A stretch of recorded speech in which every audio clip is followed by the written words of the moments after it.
अपनी आंखों को बंद करें, हम परमेश्वर के वचन की ओर जाएं। धन्यवाद प्रभु जी, इस समय के लिए मैं आपको धन्यवाद देता हूं और विश्वास रखता हूं कि आप हमारे बीच में हैं। और प्रभु, बहनों से बात करने वाले आप ही प्रभु, और मैं प्रार्थना करता हूं आपकी आत्मा के द्वारा, आपके वचन के द्वारा प्रभु जी आज फिर एक बार बहनों से आप बात कीजिए, हम सभी से बात कीजिए प्रभु जी, क्योंकि आपका वचन हम सभी के लिए है। मैं प्रार्थना करता हूं, मैं घटूं, आप बढ़े, आपकी महिमा हो, आपका नाम ऊंचा हो, ऐसा होने दीजिए। आपकी इच्छा आज यहाँ पर प्रकट कीजिए पिता। और प्रभु जी, इस जगह को, हर एक व्यक्ति को, मुझे पवित्र आत्मा के अनुग्रह में आप ढाप लीजिए पिता। और प्रभु जी, आपकी आत्मा से चलाइए और पिता आपकी महिमा हो, ऐसा होने दीजिए। आदर, महिमा, जलाल आपको देते हुए प्रार्थना जिंदा खुदा प्रभु यीशु मसीह आपके सामर्थी और जीवित नाम से मांगते हैं, आमीन। एक वचन को हम निकालेंगे, पहले पतरस की पुस्तक, पहले पतरस की पत्री जो है उसे हम निकालेंगे, पहला पतरस, और उसका अध्याय 3 हम निकालेंगे। पहला पतरस, उसका अध्याय 3 और वचन 3 को हम पढ़ेंगे, 3 से लेकर आगे। तुम्हारा श्रृंगार, वचन में ऐसा लिखा है, ध्यान देकर पढ़ना बहनों। तुम्हारा श्रृंगार, श्रृंगार पता है ना आपको? श्रृंगार, श्रृंगार, इसे हिंदी में श्रृंगार कहा जाता है। आप गुजराती में क्या कहते हैं? शनिवार, शनिवार, शनिवार ना, श्रृंगार, हाँ। शोभा, मराठी में क्या कहा है? शोभा, या सजावट, उसे क्या कहा जाता है? सजावट। तुम्हारा श्रृंगार, ये श्रृंगार, ये श्रृंगार जो शब्द है ना, अगर श्रृंगार अगर मन में भी आया तो सामने कौन आएगा? स्त्री या पुरुष? हाँ, श्रृंगार अगर शब्द भी मन में आया तो कौन आएगा सामने? स्त्री। क्यों? क्योंकि स्त्री ही क्या करती है? हाँ, बराबर, हालेलुया। आपको पता है परमेश्वर का वचन क्या कहता है? तुम्हारा श्रृंगार, हाँ, क्या? दिखावटी न हो, दिखावटी न हो। बोलो, क्या न हो? दिखावटी। दिखावटी क्या होता है पता है आपको? लोगों को दिखाने के लिए। बहुत बार आपको पता है वचन में लिखा गया है स्त्री के लिए या बहनों के लिए कि वो कमजोर है। बोलो, क्या है? कौन सी दृष्टि में आप कमजोर हो पता है आपको? शारीरिक रीति से आप कमजोर हो? मुझे नहीं लगता। मुझे पता है भाइयों से ज्यादा ताकत आप में है। जितना आप सहन कर सकते हो उतना भाई सहन नहीं कर सकते। आपको पता है श्रृंगार के कारण भी आप बहुत सहन करती हो। श्रृंगार के लिए भी क्या करना पड़ता है? सहन। कैसे? कैसे? अगर मुझे सोना पहनना है कान में तो क्या करना पड़ेगा? कान में क्या बताना पड़ेगा? छेद। बोलो, क्या? छेद, आर पार छेद। अगर मुझे कोई पैसा दे और कहना कि भाई ऐसा कर, तो भी मैं नहीं करूंगा। क्यों?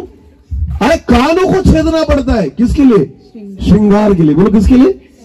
ये पुरुष करे, कम कर दे। देखो, बहुत कम पुरुष है कि जिन्होंने अपने कानों को छेदा होगा। तो आपको पता है बहनें, सारी बहनें जो है ना, छोटे थे, बच्चे ही थे, तब से क्या कर रखा है? छेद कर रखा है। श्रृंगार के लिए इतना परिश्रम, हालेलुया, क्योंकि उनको पता है अगर नहीं छेदा गया तो कान में बाली, तो क्या कर लिया फिर? छेद लिया। क्या लगता है आपको शारीरिक रीति से कमजोर हो? नहीं, बिल्कुल नहीं। अगर कोई मुझे इंजेक्शन दे, अभी 12 साल से ज्यादा हो गए मैंने इंजेक्शन नहीं लिया और लेना भी नहीं चाहता। पर आपको पता है बहनों, मैं आपको सलाम करता हूं कि श्रृंगार के लिए आपने अपने कानों को क्या कर रखा है? छेद रखा है। उतना जाने तो नाक को, अरे छेद रखा है। क्यों? क्योंकि आप क्या कर सके? श्रृंगार। बोलो, क्या कर सके? श्रृंगार। देखो, ये श्रृंगार जो है ना, ये बाहरी सजावट के लिए है। बोलो, किसके लिए है? ये दिखावट के लिए है। पर फिर भी बहनें जो होती है ना, अपने शरीर को श्रृंगार करने के लिए, सजाने के लिए इतनी तकलीफों में से जाती है। हालेलुया।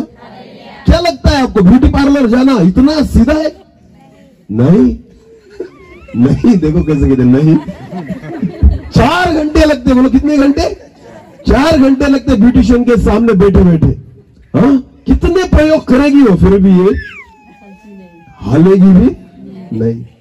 आपको पता है बहुत सारे ब्यूटी पार्लर्स में अगर जाए ना आप, तो वहां पर बहुत अलग अलग रीति से खुद को संवारने के लिए, सजाने के लिए, श्रृंगार करने के लिए बहुत सारे उपाय किए जाते हैं। हालेलुया।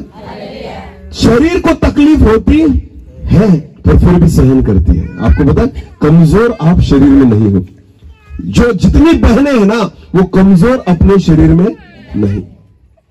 जब मैं बीएड के लिए था नवापुर में 1 साल के लिए था, मैंने अपने घर में कभी कुछ काम नहीं किया। हाँ, मेरी ओर देखना, मैं अपने घर में कभी कुछ काम नहीं करता, ना तब करता था ना अब करता हूं, कुछ काम का नहीं है घर पर। हाँ, आपको पता है मैं चाय भी नहीं बना सकता, इतना दुर्बल प्राणी हूं। हालेलुया। चाय के लिए भी मुझको इस पर डिपेंड होना पड़ता है। अगर ये पिलाएगी तो पीऊंगा, वरना नहीं पीऊंगा। हालेलुया, क्योंकि आता ही नहीं करना। तो मैं एक बात बताना चाहता हूं, जब मैं बीएड के लिए गया नवापुर में 1 साल के लिए था, वहां पर खुद के कपड़े खुद धोने पड़ते थे। क्या करना पड़ता था? खुद के कपड़े। जब मैं कपड़े धोता था ना रविवार के दिन, क्योंकि हफ्ते में एक ही बार धोते थे हम क्यों? क्योंकि हफ्ता भर कॉलेज जाना है वगैरह सारी बातें हैं यार, धोने के लिए टाइम कहां पर है। फिर हफ्ते में एक ही बार कपड़े धोते थे। जब मैं कपड़े धोने जाता था बाथरूम में, मैं आपको बताना चाहता हूं, 2 घंटे कपड़े धोने के बाद जब कपड़ा धोना खत्म हो जाता था और जब खड़ा रहता था ना, तो 10 मिनट लगते थे ऐसा सीधा होने में। कितने मिनट लगते थे? 10 मिनट केवल सीधा होने में लगते थे। ऐसे ही चलता था थोड़े देर तक, क्योंकि क्या धो रहा था। अब मैं सोचता हूं बहनें तो कितने कपड़े रोज धो डालती है। हालेलुया। शारीरिक रीति से आप बहुत स्ट्रांग हो, आपकी बराबरी पुरुष नहीं कर सकते। आमीन। पर मैं आपको कहना चाहता हूं बहनों, आपको पता है आप शारीरिक रीति से सुंदर भी हो, शारीरिक रीति से बलवंत भी हो, पर कमजोर अगर वचन में आपको कहा गया है ना, वो शारीरिक तौर पर नहीं, मानसिक और आत्मिक तौर पर। हालेलुया। आत्मिक तौर पर भी नहीं कहना चाहता मैं, पर मानसिक तौर पर। बोलो कौन सी तौर पर? मन जो है ना, मन वो आपका कैसा है? कमजोर। बोलो कैसा है? अगर बहनों को कमजोर कहा गया है तो वो शारीरिक रीति से नहीं, ना कि आत्मिक रीति से, पर मन से आप क्या हो? कमजोर हो। अगर कोई कुछ बात कह दे तो जल्दी से आंखों में से क्या आ जाएंगे? आंसू। आपको पता है ये आंसू क्यों आए? क्योंकि आप मन से क्या हो? कमजोर। ज्यादा कौन हंसते हैं, भाई या बहनें? कुछ भी हो जाए ना, ज्यादा हंसेंगे, बहुत हंसेंगे। क्यों? क्योंकि मन क्या है? कमजोर। हंसने के लिए बहुत बड़ा कारण नहीं लगता हमें, थोड़ा कुछ कह दो हम बहुत जोर से हंसने लग जाएंगे। आपको पता है हंसने में भी 1 नंबर और रोने में भी। अब भी हंस रहे थे और थोड़ा बोल दो तुरंत रोने लग जाएंगे। हालेलुया। ये कमजोरी है जो हमारे मन की है। आपको पता है, पर जिस बातों में हम कमजोर होते हैं ना, उस जगह पर हमें ज्यादा ध्यान देना पड़ता है। आमीन। समझ में आ रहा है कुछ? जो बातें हमारे जीवन में कमजोर है, जिनमें हम कमजोर है ना, उसकी ओर हमें ज्यादा ध्यान देना पड़ता है। पर उल्टा है, आप शारीरिक रीति से बलवंत हो, शारीरिक रीति से आपके पास क्षमता है, पर ज्यादा से ज्यादा श्रृंगार किसका किया जाता है? शरीर का। बोलो किसका किया जाता है? कि हम शरीर से सुंदर दिखे। हालेलुया। और ज्यादा सुंदर दिखे। आपको पता है शारीरिक श्रृंगार जो होता है ना, वो असलियत को छुपाने के लिए होता है। बोलो किसके लिए? फिर एक बार, हाँ, शारीरिक श्रृंगार जो है वो असलियत को छुपाने के लिए। इसका मतलब क्या है? मैं जो हूं उसको मैं छुपाकर मैं जो नहीं हूं वो दिखाना चाहता हूं। हालेलुया। पर जो आत्मिक श्रृंगार है ना, जो अंदर से श्रृंगार होता है ना, वो असलियत को दिखाने के लिए होता है। हालेलुया। हालेलुया। इसलिए इस वचन में ऐसे लिखा गया है, फिर एक बार पढ़ना उसी वचन को। तुम्हारा श्रृंगार दिखावटी न हो, अर्थात बाल गूंथना और सोने के गहने या भांति भांति के कपड़े पहनना, भांति भांति के कपड़े पहनना, वरन भांति भांति के कपड़े पहनना। हालेलुया। अभी मेरी और देखना। हाँ, किसी एक स्त्री को, एक बहन को 3 टाइप के कपड़े दिए। बोलो कितने टाइप के? हाँ, एक साड़ी। बोलो पहली कौन सी? हाँ, दूसरा पंजाबी ड्रेस। कौन सा? और तीसरा है जीन्स और टॉप। कौन सा है? बहन एक ही। हाँ, तो 3 प्रकार के कपड़े। पहली कौन सी? साड़ी। दूसरा पंजाबी ड्रेस और तीसरा। पहले दिन उनको बोलना साड़ी पहन के घूमो। क्या पहन के घूमो? उनका व्यवहार अलग रहेगा, बहुत टिपिकल। हालेलुया। बहुत आदरणीय शब्द है, क्योंकि क्या पहनी है? दूसरे दिन उनको कहना क्या पहन के आना? ड्रेस। थोड़ा सा मॉडर्न हो जाएगी तो फिर चीजें बदल जाएगी। हालेलुया। साड़ी पे तो चप्पल पहननी थी, अब थोड़ी सैंडल आ जाएगी। हालेलुया। थोड़ी ऊंची हील वाली सैंडल आ जाएगी। आपको पता है, ड्रेस पहन लिया, थोड़ा सा व्यवहार में उसका बदल हो गया। तीसरे दिन क्या पहनना है? जीन्स और टॉप। अभी तो शूज आ गए। क्या आ गए? और आपको पता है, सेम व्यक्ति है पर उसको कपड़े बदल दो आप, फिर भी उसका व्यवहार बदल जाएगा। बोलो, उसका व्यवहार भांति भांति के कपड़े परमेश्वर के वचन में लिखा है। आपको पता है, जैसे आप कपड़े भी पहनती हो ना, उससे हमारे व्यवहार पर क्या होता है? फिर असर पड़ता है। आमेन। जैसे हम कपड़े पहने वैसे हमारा व्यवहार बदलने लग जाता है। आमेन। ये आपके ही बारे में नहीं है, हमारे बारे में भी है। अगर मैं यहां पर आपके सामने ऐसे खड़ा हूं, अगर मुझ पर कोट डाला जाए, क्या डाला जाए? हाँ, तो मेरा व्यवहार बदल जाएगा क्योंकि मैंने क्या पहन लिया? हाँ बोलो, क्या पहन लिया? कोट। शादी के दिन कभी देखना दूल्हे को कैसा चलेगा, ऐसा, क्योंकि अलग कपड़े पहने हैं ना। और दूसरे दिन देखो उसको, कुछ नहीं, ऐसे ही चलेगा पर जिस दिन उसकी शादी है ना, कपड़े अलग है, पहचान अलग है। हालेलुया। कपड़ों से भी हमारे व्यवहार में बदलावट होती, असर पड़ता है। परमेश्वर का वचन कहता है, श्रृंगार जो तुम्हारे शरीर के लिए तुम करती हो ना, उस श्रृंगार से भी तुम्हारे शरीर पर असर पड़ेगा। ये दिखावटी है, ये मेरी असलियत ये नहीं है। आमेन। मैं अंदर जो हूं ना, वो बाहर नहीं दिखाई पड़ता। बाहर के श्रृंगार से आप अंदर जो हो वो दिखाई नहीं पड़ेगा। इसलिए परमेश्वर का वचन कहता है, तुम्हारा श्रृंगार, फिर एक बार पढ़ना पहले से 3 वचन से, तुम्हारा श्रृंगार दिखावटी न हो, अर्थात बाल गूंथना और सोने के गहने या भांति भांति के कपड़े पहनना। आगे, वरन बोलो, तुम्हारा श्रृंगार कभी कैसा होना चाहिए? वरन तुम्हारा छिपा हुआ जो लोगों को दिखता नहीं, तुम्हारा छिपा हुआ और गुप्त मनुष्यत्व। आमेन। यानी जो तुम हो, आमेन, जो तुम्हारे विचार है, जो तुम्हारा स्वभाव है, जो तुम्हारी असलियत है, जो छुपा हुआ है। हालेलुया। जो दिखाई नहीं देता लोगों को। आपको पता है, परमेश्वर आपको बाहरी तौर से नहीं देखता, परमेश्वर आपके अंदर के मनुष्यत्व को देखता है। आमेन। जो आपके शरीर के भीतर है, भले मैंने बाहर से सजा कर रखा है, पर परमेश्वर को पता है। आपको पता है, प्रभु यीशु मसीह ने कहा, जब शास्त्री और फारसी लोग उसके सामने थे, प्रभु यीशु मसीह ने उनको दोष लगाया। प्रभु ने कहा, तुम उस कब्र के समान हो। किसके समान हो? कब्र के समान हो, कि जो बाहर से तो सुंदर दिखती है पर अंदर क्या है? हड्डियां। बोलो, अंदर क्या है? समझ में आ रहा है कुछ? ताजमहल कितने लोगों को पता है? ताजमहल सुना है? ताजमहल के बारे में आगरा में है। बोलो, कहां है? बहुत सुंदर इमारत है। हालेलुया। शाहजहां ने अपनी पत्नी के लिए बनवाई थी। किसके लिए? अपनी पत्नी के लिए। राजा ने अपनी पत्नी के लिए बनवाई थी, मुमताज के लिए, शाहजहां ने। आपको पता है वो ताजमहल क्या है? कब्र है। बोलो, क्या है? तो रहेगा कोई उसमें? तो सुंदर तो है, बनाई तो बहुत अच्छी है, खुद शाहजहां ने बनाई। आपको पता है, जगत के लोग आते हैं उसको देखने के लिए। शाहजहां ने जब ताजमहल को बनाया था तो ऐसा लिखा गया है इतिहास में कि जो बनाने वाला था उसके हाथों को उसने क्या कर दिया? काट दिया, कि दोबारा कोई ताजमहल न बनाने पाए। समझ में आ रहा है? इतनी सुंदर इमारत जो ताजमहल है, उसमें आज तक कोई व्यक्ति नहीं रह पाया। क्यों? क्योंकि ताजमहल क्या है? कब्र है। बोलो, क्या है? कब्र केवल बाहर से सुंदर दिखती है पर अंदर क्या है? हड्डियां, कुछ मरा हुआ है। हालेलुया। बाहर से सुंदरता है पर अंदर सब मरा हुआ है। प्रभु यीशु मसीह कहता है, तुम उस कब्र के समान हो, जो बाहर से तो सफेद है, जो बाहर से तो अच्छी है, पर अंदर हड्डियां भरी पड़ी है। बाहर से सजावट, कोई दिखावट जो है ना, वो कोई काम की नहीं। अगर हमें साफ करना है खुद को, संवारना है खुद को, तो वचन में लिखा है, तेरा भीतरी मनुष्यत्व। आमेन। जो तेरे बीच में है, जो तेरे अंदर में है, जो तेरा स्वभाव है, जो तेरे विचार है, जो तेरे मन में आता है, सारी बातें हमें अंदर से संवारनी है। हालेलुया।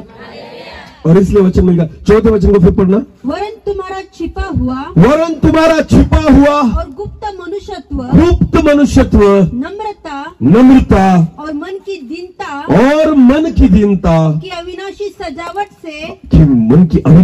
सजावट से सुसज्जित रहे। हालेलुया। हमको अंदर से सजना है। बोलो, कहां से सजना है? अंदर से सजना है। हाँ, कि अविनाशी यानी कभी नाश न होने वाली। आमेन। पाउडर लगा लिया, कितने घंटे तक रहेगा? मुंह को अगर पाउडर लगाया कितने घंटे तक रहेगा? और धूप में निकल जाओ 1 घंटा भी, लिपस्टिक लगाओ कितने दिन तक रहेगी? 1 दिन तक, उससे ज्यादा आप कितना भी मेकअप कर लो, आपको पता है इसके लिए एक लिमिट है कि वो मेकअप आज आपने किया बाद में निकल जाने वाला है। पर आपको पता है जब आप भीतर से खुद को संवारते हो, भीतर से खुद को सजाते हो, अपने मन को आप तैयार करते हो, आपके मन को आप संवारते हो, वचन में लिखा है वो अविनाशी है। बोलो कैसा है? उसे कोई मिटा, हालेलुया। धूप लगेगी फिर भी मैं सुंदर ही हूं, आमेन। हाँ, बाहर का माहौल बदलेगा फिर भी अंदर जो है वो सुंदर ही रहेगा, आमेन। क्योंकि बाहरी चीजें जो है वो अंदर की चीजों को प्रभावित नहीं करती। और इसलिए वचन में लिखा है, फिर एक बार 4थे वचन को पढ़े। वरन तुम्हारा छिपा हुआ और गुप्त मनुष्यत्व, वरन तुम्हारा छिपा हुआ और गुप्त मनुष्यत्व, नम्रता और मन की दीनता की अविनाशी सजावट से सुसज्जित रहे, क्योंकि परमेश्वर की दृष्टि में, परमेश्वर की दृष्टि में इसका मूल्य बड़ा है, इसका मूल्य बड़ा है। हालेलुया। परमेश्वर की दृष्टि में आपके बाहरी रूप का मूल्य बड़ा नहीं, परमेश्वर की दृष्टि में आपके गुप्त मनुष्यत्व का मूल्य बड़ा है। हालेलुया।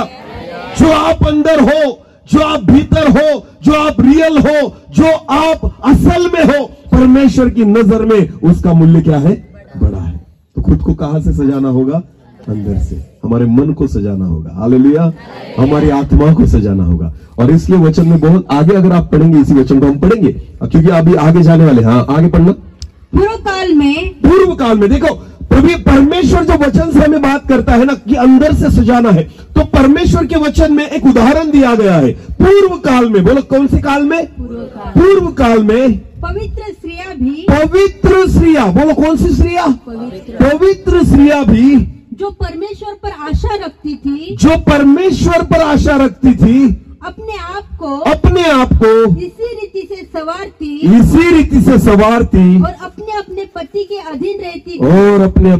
अधीन रहती थी। हालेलुया। पूर्व काल की स्त्रियों के बारे में इस वचन में लिखा गया है कि वो स्त्रियां भी जो कैसी स्त्री थी वो पवित्र। बोलो कैसी? फिर एक बार पढ़ना उसी वचन को। पूर्व काल में पवित्र स्त्रियां भी, हालेलुया। पवित्रता ये सबसे बड़ा गहना है, आमीन।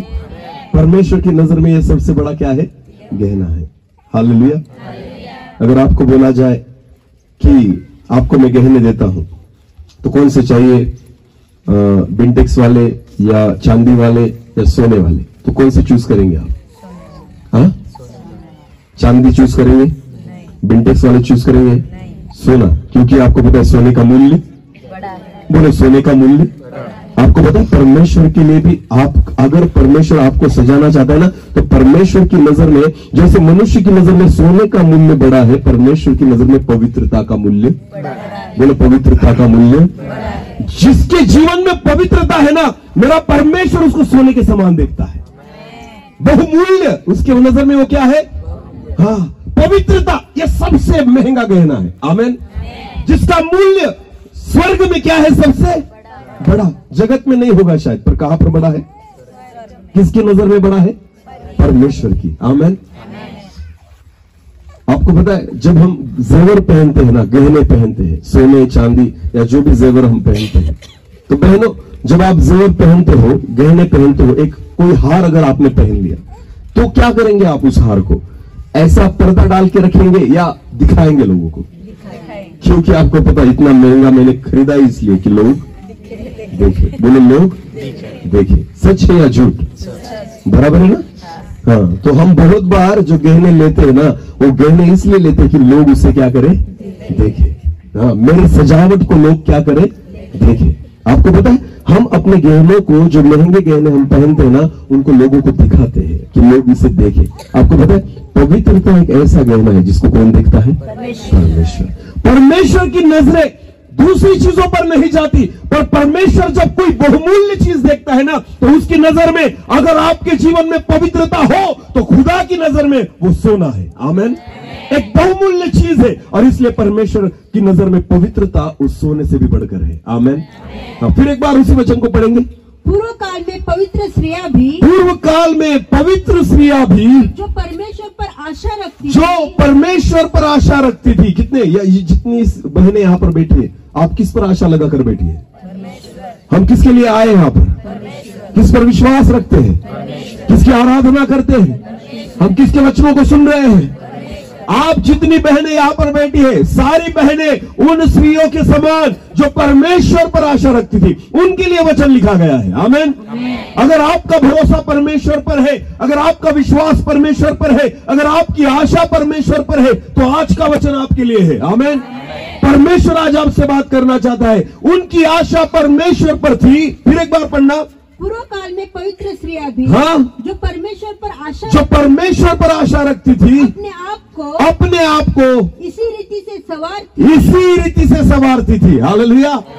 वो गहनों से नहीं सवारती थी, अच्छे कपड़ों से नहीं सवारती थी, अच्छे बालों से नहीं सवारती थी, वो अपने मन को पवित्र करती थी। Hallelujah, hallelujah. बहनों, ऐसा बिल्कुल मत समझना कि मैं गहनों के खिलाफ हूं, बिल्कुल नहीं। गहना पहनिए, आप अच्छा दिखिए, अच्छे कपड़े भी पहनिए, अच्छी हेयर स्टाइल भी कीजिए, इसमें कुछ भी गलत नहीं है, पर परमेश्वर आपकी इन चीजों को देखता नहीं। ये ध्यान में रखना। हालेलुया। समझ में आ रहा है कुछ? सारी चीजें अच्छी है, अच्छा रहना अच्छी बात है, अच्छी साड़ी पहनना अच्छी बात है, अच्छे गहने पहनना अच्छी बात है। बस मन में एक बात रखना कि इन चीजों से परमेश्वर प्रभावित नहीं होता। हालेलुया। जैसे आप आपके पति के लिए खुद को संवारती है, जैसे आप दुनिया के लिए खुद को संवारती है ना, वैसे ही परमेश्वर के लिए भी खुद को क्या करो? संवारो। बस इतनी ही परमेश्वर की इच्छा है। आमीन। कि खुद को तैयार करो, जैसे पूर्व काल की स्त्रियां पवित्रता से जो परमेश्वर पर आशा रखती थी, खुद को संवारती थी। आमीन। और परमेश्वर की इच्छा है आप भी परमेश्वर के लिए खुद को तैयार करो। आमीन। Hallelujah, hallelujah. हाँ, फिर एक बार उसी वचन को। पूर्व काल में पवित्र स्त्रियां भी, हाँ, जो परमेश्वर पर आशा रखती थी, हाँ, अपने आप को इसी रीति से सवारती और अपने अपने पति के अधीन रहती और अपने अपने पति के अधीन रहती। हाँ, तो ये बात भी परमेश्वर की नजर में बड़ी है। आमीन। कि अपने अपने पति के अधीनता में रहना। हालेलुया। और इसके लिए एक उदाहरण दिया गया है उसी वचन में आगे। क्या है? जैसे सारा अब्राहम की आज्ञा में रहती, सारा अब्राहम की आज्ञा में रहती थी। आमीन। उदाहरण किसका दिया गया है? सारा का। बोलो, किसका दिया गया है? सारा अब्राहम की आज्ञा में रहती थी। हालेलुया। तो हम सारा के बारे में आज कुछ बातें देखेंगे। तैयार है? हाँ, क्योंकि वचन में सारा के बारे में लिखा गया है कि सारा जैसे अब्राहम की अधीनता में रहती थी। आमीन। वैसे परमेश्वर आपसे अपेक्षा करता है। हालेलुया। खुदा चाहता है कि आप में सारी बहनें जो है ना, सारा के समान बन जाए। किसके समान? क्योंकि वचन में लिखा है, आगे पढ़ना। हाँ, उसी वचन को आगे पढ़ना। जैसे सारा अब्राहम की आज्ञा में रहती, जैसे सारा अब्राहम की आज्ञा में रहती थी, और उसे स्वामी कहती थी। उसको स्वामी क्या कहती थी? स्वामी। क्या कहती थी? पति को क्या कहती थी? क्या? मैंने क्यों बार बार पूछा? क्योंकि मेरी पत्नी यहाँ पर है ना, आज तक स्वामी। अरे मैंने कहता, ये कौन कह रहा है? परमेश्वर का कहा है उसने मुझे स्वामी। जब वचन पढ़ती है ना, तब मुझे बोलती स्वामी, और उसके बाद फिर भूल जाती है स्वामी को। हालेलुया। बहनों, वचन फिर उसी वचन को पढ़ना। बहुत अच्छा वचन है। भाई कितने खुश हो गए। देखो, आज से हमारा नाम बदल जाएगा। हम क्या हो गए? स्वामी। हाँ, पढ़ना। जैसे सारा अब्राहम की आज्ञा में रहती, जैसे सारा अब्राहम की आज्ञा में रहती, और उसे स्वामी कहती थी। हालेलुया। ओ, स्वामी कहती थी। देखो ना, अब्राहम को सारा क्या कहती थी? स्वामी। स्वामी का मतलब क्या होता है? नहीं, स्वामी का मतलब होता है कि मैं तुम्हारी अधीनता में हूं, तुम मेरे जीवन का क्या है? स्वामी, अधिकारी। हालेलुया। मेरे जीवन पर किसको अधिकार है? तुझे। जिससे मुझ पर अधिकार है वो मेरा क्या है? स्वामी। समझ में आ रहा है कुछ? वो उसे स्वामी क्यों कहती थी? क्योंकि अब्राहम को सारा ने अपने अधिकार को दे दिया था। हालेलुया। मेरे जीवन में जो कुछ होगा किसकी इच्छा के अनुसार होगा? तेरी इच्छा के अनुसार। आमीन। इसलिए परमेश्वर ने अब्राहम को जब चुना ना, और परमेश्वर ने कहा अपने घर बार को छोड़ दे, अपने रिश्तेदारों को छोड़ दे, अपने देश को छोड़ दे, और मैं कहता हूं उस देश में निकल जा, तो वचन में लिखा है अब्राहम खड़ा हुआ और अब्राहम जाने लगा। उसके साथ कौन चली? बोलो उसके साथ कौन चली? क्योंकि अब्राहम उसका क्या था? स्वामी। बोलो क्या था? उसने कुछ नहीं बटोरा, उसने ये नहीं विचार किया कि हमारा तो बना बनाया घर यहाँ पर है, हमारे पास अच्छी संपत्ति यहाँ पर है, हमारे सारे रिश्तेदार यहाँ पर है। पर जब अब्राहम ने निर्णय करा कि नहीं, मैं परमेश्वर के वचन के अनुसार चलने वाला हूं, यहां से मैं प्रभु के साथ चलने वाला हूं, तो आपको पता है सारा ने क्या किया? अगर मेरा स्वामी परमेश्वर के वचन के अनुसार चलेगा तो मैं भी उसके साथ चलूंगी। आमीन। हर परिस्थिति में उसके साथ चलूंगी। आमीन। बने बनाए घर को छोड़कर उसके साथ चलूंगी। हालेलुया। सारी संपत्ति को, मेरे रिश्तेदारों को छोड़कर मैं किसके साथ चलूंगी? स्वामी के साथ। बोले किसके साथ चलूंगी? हालेलुया। ध्यान देना, इस वचन को फिर एक बार पढ़ना। हाँ। जैसे सारा अब्राहम की आज्ञा में रहती। ध्यान देना, इस वचन को बहुत सीरियसली लेंगे। हाँ, फिर एक बार। जैसे सारा अब्राहम की आज्ञा में रहती। जैसे सारा अब्राहम के आज्ञा में रहती और उसे स्वामी कहती। उसे स्वामी कहती थी। एक बात ध्यान देना भाइयों, एक बात ध्यान देना, अब्राहम खुद को स्वामी नहीं कहता था, सारा उसे स्वामी कहती थी। समझ में आ रहा है कुछ? भाइयों, हमें जबरदस्ती नहीं करनी है, बहनों को लगना चाहिए मेरा पति मेरा क्या है। समझ में आ रहा है? इसमें जबरदस्ती नहीं है, ये तुम्हारे मन के विचार होने चाहिए। आमीन। ये तुम्हारी तैयारी होनी चाहिए, इतनी दीनता तुम्हारे जीवन में होनी चाहिए, इतनी अधीनता तुम्हारे जीवन में होनी चाहिए। अपने मन को तुम्हें तैयार करना है। हालेलुया। ऐसा नहीं है अगर कोई स्वामी ना कहेगा तो लाठी लेकर पति बोलेगा बोल बोल स्वामी बोल, ऐसा नहीं चलेगा। हालेलुया। जबरदस्ती से नहीं, जोर जबरदस्ती से, यह आपके मन की तैयारी होनी चाहिए। हालेलुया। कि मुझे आत्मा से लगना चाहिए कि मेरा पति मेरा क्या है?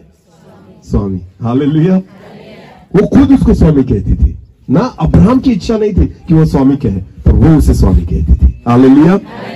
आमीन। अगर आप परमेश्वर के अधीन रहोगी, आप वचन के अधीन रहोगी, आप आत्मा के अनुसार चलोगी ना, तो आप अपने पति को क्या कहोगी? स्वामी। कहो मत, पर मानो किसे?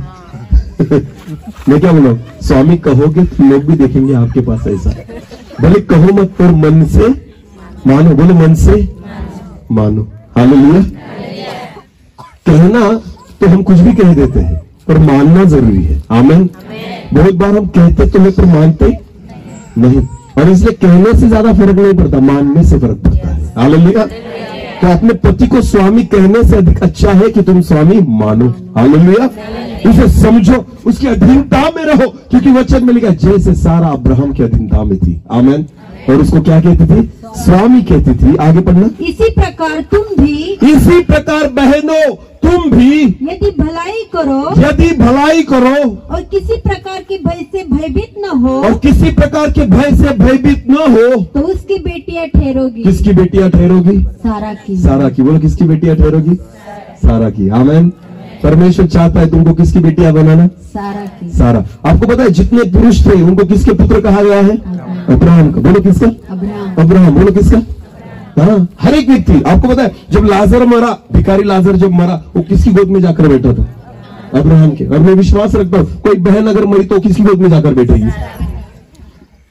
वचन में लिखा तो नहीं पर होगा, क्योंकि बेटियां कहा गया है ना। आमीन। तो जितने पुरुष मरे वो किसकी गोद में जाकर बैठे? हाँ, लाजर भिखारी था, दरिद्री था, वो जब मर गया, वचन में लिखा है, तो जब उस धनी मनुष्य ने देखा तो लाजर किसकी गोद में जाकर बैठा था? अब्राहम के। क्योंकि वचन में लिखा है अब्राहम विश्वास करने वालों का पिता है। आमीन। हालेलुया। और वैसे ही जितनी स्त्रियां सारा के समान अपने जीवन को तैयार करेगी, वो उसकी बेटियां कहलाएंगी। आमीन। हालेलुया। समझ में आ रहा है? तो सारा केवल उन बेटियों को अपनी गोद में लेगी जो उसके समान होगी। आमीन। समझ में आ रहा है कुछ? तो किसके अनुसार बनना है हमें? बहनों किसके अनुसार? सारा। बोलो किसके अनुसार? तो सारा के बारे में थोड़ा देखेंगे आज। चलो उत्पत्ति की पुस्तक निकालेंगे। उत्पत्ति उसका 18वां अध्याय। उत्पत्ति उसका 18वां अध्याय, और हम 1 से लेकर आगे पढ़ने वाले। थोड़ा वचन ज्यादा है पर पढ़ेंगे, क्योंकि उसमें से हमें बहुत सारी चीजें सीखने को मिलेगी। शायद परमेश्वर हमसे बात करेगा। आमीन। हाँ, तो उत्पत्ति उसका 18वां अध्याय और वचन 1 से लेकर आगे हम पढ़ेंगे। अब्राहम ममरे के 5 वृक्षों के बीच कड़ी धूप के समय तंबू के द्वार पर बैठा हुआ था। ध्यान देकर सुनना, अब्राहम कड़ी धूप में ममरे के 5 वृक्ष के सामने बैठा था। तब यहोवा ने उसे दर्शन दिया। तब परमेश्वर यहोवा ने अब्राहम को दर्शन दिया। उसने आंख उठाकर दृष्टि की तो क्या देखा कि जब अब्राहम ने अपनी आंखों को उठाकर देखा, 3 पुरुष उसके सामने खड़े हैं। 3 पुरुष उसके सामने खड़े हैं। जब उसने उन्हें देखा, जब अब्राहम ने उन 3 पुरुषों को देखा, तब वो उनसे भेंट करने के लिए तंबू के द्वार से दौड़ा। अब्राहम अपने द्वार से खड़ा हुआ, अपने घर से खड़ा हुआ, तंबू से खड़ा हुआ और उन पुरुषों के सामने जाकर खड़ा हो गया और भूमि पर गिरकर दंडवत की और कहने लगा। और अब्राहम उनके सामने जाकर भूमि पर गिरा और दंडवत कर कर कहने लगा, हे प्रभु, यदि मुझ पर तेरी अनुग्रह की दृष्टि है तो, मुझ पर अगर तेरा अनुग्रह है तो मैं विनती करता हूँ कि अपने दास के पास से चले न जाना। हाँ, मैं विनती करता हूँ अपने दास के पास से चले न जाना। मैं थोड़ा सा जल लाता हूँ और आप अपने पाँव धोकर इस वृक्ष के नीचे विश्राम करें। और आप आइए और थोड़ा अपने पाँव धोकर वृक्ष के सामने आप नीचे विश्राम कीजिए। फिर मैं एक टुकड़ा रोटी ले आऊँ। हाँ, फिर मैं खाना बनाऊंगा और उससे आप अपने अपने जीव को तृप्त करें। हाँ, तब उसके पश्चात आगे बढ़े क्योंकि आप अपने दास के पास इसीलिए पधारे हैं, शायद इसीलिए आप आए हो। उन्होंने कहा जैसा तू कहता है वैसा ही कर। अब्राहम, जैसे तू कहता है वैसे कर। हाँ, तब अब्राहम तुरंत तंबू में सारा के पास गया और कहा। इस वचन को बहुत ध्यान से सुनना, क्योंकि आगे जो बातें हम सीखने वाले हैं इससे ही आपको समझ में आएगा। आमेन। हाँ, तो वचन में क्या लिखा है, फिर इसी वचन को अभी फिर पढ़ना। तब अब्राहम तुरंत तंबू में सारा के पास गया। और सारा कहाँ है? तंबू में। बोलो, सारा कहाँ है? अब्राहम कहाँ है? तंबू के बाहर। ध्यान में आया कुछ? हाँ, परमेश्वर किससे मिला? सारा से, अब्राहम से। बाहर कौन था? सारा या अब्राहम? अब्राहम। तो परमेश्वर को घर किसने बुलाया? सारा या अब्राहम ने? अब्राहम। बोलो, किसने? अब्राहम। घर तक कौन लेकर आया? अब्राहम। पर वचन में लिखा है जब अभी सेवा करने की बारी आई, बोलो किसकी बारी आई? सेवा। परमेश्वर को तो साथ में लेकर आया घर तक ना, परमेश्वर की हुजूरी को तू लेकर तो आया है, पर अब शुरुआत किसकी है? सेवा। उनकी क्या करनी है? सेवा। क्योंकि खाना बनाना है ना, सेवा किसी करनी है? उन परमेश्वर की सेवकों की क्या करनी है? सेवा। परमेश्वर की क्या करनी है? सेवा। तो मैं अकेला नहीं कर सकता। वो किसके पास आया? सारा के पास। अरे बोलो, किसके पास आया? एक अकेला व्यक्ति परमेश्वर की सेवा नहीं कर सकता, उसके लिए उसको सारा की जरूरत है। हालेलुया। अब्राहम तुरंत सारा के पास आया। मैं परमेश्वर को खींच ला सकता हूं, मैं परमेश्वर की हुजूरी को ला सकता हूं, पर जब सेवा की बात आएगी ना, मैं अकेला नहीं कर सकता। मुझे किसकी जरूरत है? बोलो, किसकी जरूरत है? बहनों, बहुत आपकी बड़ी जिम्मेदारी मैं आपको कहना चाहता हूं। पति अकेला कुछ नहीं कर सकता परमेश्वर के लिए। पति को अगर प्रभु के लिए कुछ भी करना है ना, उसको सारा की जरूरत है। बोलो, किसकी जरूरत है? क्योंकि वचन में लिखा गया है। फिर एक बार पढ़ना उसी वचन को। तब अब्राहम तुरंत तंबू में सारा के पास गया। जब उन लोगों को लेकर आया, उसके बाद वचन में लिखा है तब अब्राहम तुरंत सारा के पास तंबू में आया। आमेन। उसको किसकी जरूरत पड़ी? सारा की। बोलो, किसकी जरूरत पड़ी? मैं आपको कहना चाहता हूं, बहुत बड़ी जिम्मेदारी आपकी है। हालेलुया। आदम अकेला कुछ नहीं कर सकता था, इसलिए परमेश्वर ने किसको बनाया? बोलो, किसको बनाया? जब तक आदम अकेला था, वो अकेला था और अधूरा था। हालेलुया।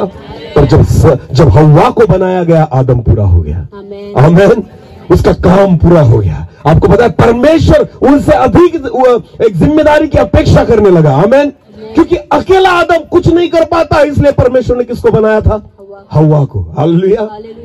जैसे सेवा की बारी आई, जैसे उनके लिए कुछ करने की बारी आई ना, तब अब्राहम दौड़ कर आया। कहा गया?